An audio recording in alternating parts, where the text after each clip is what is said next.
Hello दोस्तों। PTET का result आने के बाद आपने काउंसलिंग प्रक्रिया में भाग लिया ही होगा तथा काउंसलिंग में कॉलेज चॉइस भरने के बाद आपको कोई कॉलेज अलॉट हुआ या नहीं, इसका मैसेज आपके रजिस्टर्ड मोबाइल नंबर पर आ गया होगा।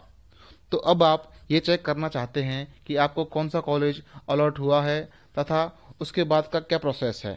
तो स्वागत है आपका मेरे YouTube चैनल पर। मैं आपका दोस्त तपन चौधरी इस वीडियो में आपको इसका पूरा प्रोसेस, पूरी जानकारी बहुत ही आसान तरीके से बताऊंगा। तो चलिए शुरू करते हैं। तो जैसे कि आपको दोस्तों आपकी योग्यता के अनुसार कोई ना कोई कॉलेज मिल ही गया होगा। तो उसके बाद आपको एडमिशन स्टेटस चेक करना होता है। कॉलेज अलॉट, कौन सा कॉलेज अलॉट हुआ है ये भी चेक करना होता है। कॉलेज अलॉट हुआ है तो उसकी बाकी फ़ीस 22,000 रुपये जमा करानी होती है तथा इस ऑनलाइन रिपोर्टिंग का सिस्टम है तो आपको ऑनलाइन ही डॉक्यूमेंट जमा कराने होते हैं, वरना लास्ट ईयर तक तो ये था कि आपको ऑफलाइन जमा करवाने होते थे, लेकिन इस साल आपको ये सारे डॉक्यूमेंट ऑनलाइन अपलोड होंगे और उन्हीं डॉक्यूमेंट के अकॉर्डिंग कॉलेज वाले आपकी एलिजिबिलिटी चेक करते हैं तथा सारे डॉक्यूमेंट्स अपलोड होने के बाद 22,000 रुपये का चालान आएगा जो आप अपनी चॉइस के पेमेंट मोड के अकॉर्डिंग पेमेंट करेंगे। तो अब आपको मैं बहुत ही आसान तरीके से वीडियो के साथ ये करके खुद करके बताता हूँ कि सारा काम आपको कैसे कैसे करना है। तो ये सब करने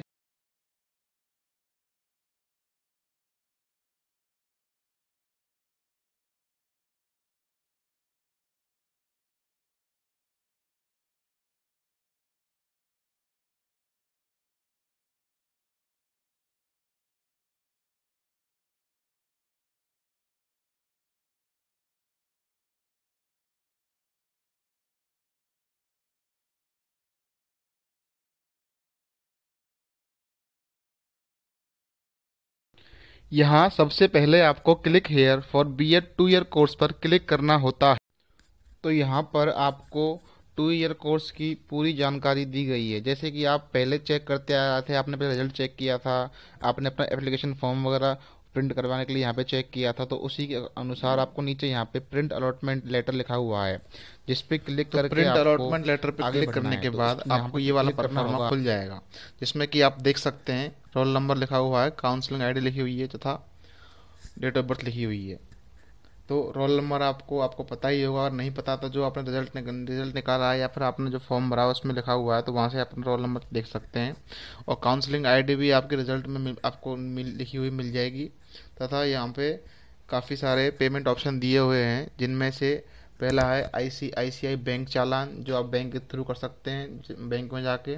और ऑनलाइन ICICI बैंक है, एक्सिस बैंक का चालान है, ई मित्र चालान है, ऑनलाइन एक्सिस बैंक और ऑनलाइन HDFC बैंक का भी है। अब ये सब आपको जो अपने हिसाब से सही लगे उसके अकॉर्डिंग आप भरें।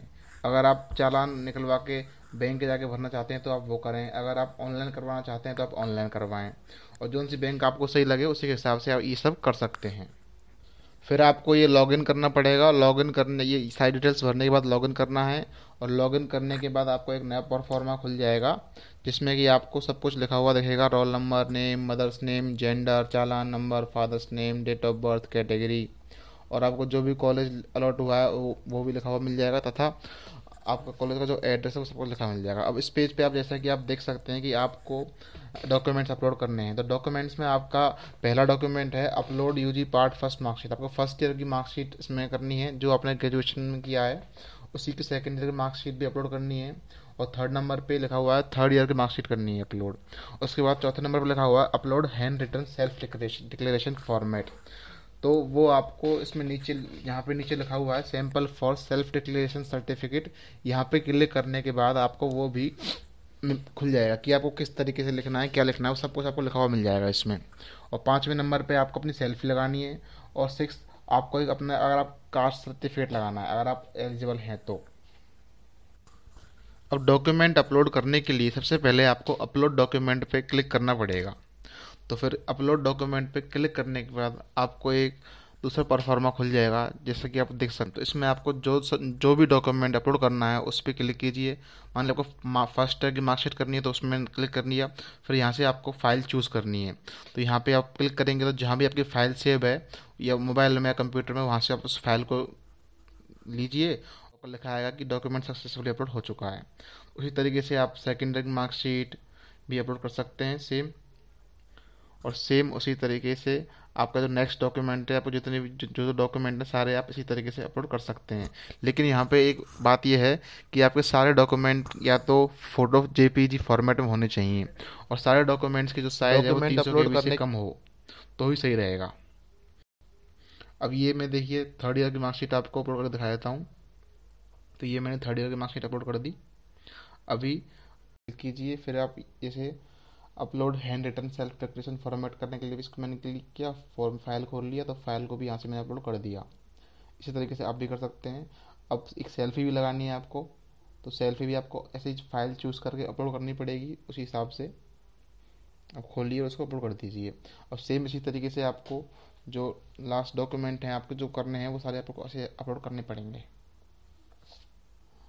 और सेम इसी तरीके से आपको कास्ट सर्टिफिकेट, या अगर आप डिफेंस से हैं तो आपका डिफेंस सर्टिफिकेट, आपके सारे डॉक्यूमेंट्स इसी तरीके से अपलोड होंगे। जैसे ही आपके सारे डॉक्यूमेंट्स अपलोड हो जाते हैं तो अपने आप ये वाला पेज खुल जाएगा, जिस पे कि आप देख सकते हैं आपका रोल नंबर लिखा हुआ है, नाम लिखा हुआ है, मदर्स नेम लिखा हुआ है, जेंडर लिखा हुआ है, challan number, father's name, date of birth और कैटेगरी लिखी हुई है। अब इस पेज पे आपको प्रिंट अलॉटमेंट लेटर लिखा हुआ दिख जाएगा, तो आपको यहाँ से प्रिंट अलॉटमेंट लेटर पे क्लिक करना है, तो आपका अलॉटमेंट लेटर ये चालान खुल जाएगा। अब जैसे कि हमने ऑनलाइन की बजाय आईसीआईसीआई बैंक का चालान चूज़ किया था, तो यहाँ पे ये चालान आ चुका है। अब ये चालान अपन को काट के वहाँ बैंक जाके जमा करवाना पड़ेगा। अब जैसे ही आप इस चालान को बैंक में जाके जमा करवा के आते हो, तो इस चालान के जमा होने की जो ट्रांजैक्शन स्टेटस है वो ऑटोमेटिक आपके जो ये अकाउंट है पीटीईटी वाला, इसमें आप ऑटोमेटिक अपडेट हो जाएगी। और यदि किसी वजह से वो डाटाबेस में अपडेट नहीं हो पाती है, तो यहाँ पे हम चेक डाटाबेस स्टेटस में उसको चेक कर सकते हैं। चेक चालान ट्रांजैक्शन स्टेटस में जाके आप उसको चेक कर सकते हैं। अब आगे आपको क्या करना है कि ये सारा काम करने के बाद आपको प्रिंट अलॉटमेंट लेटर पे क्लिक करना होगा।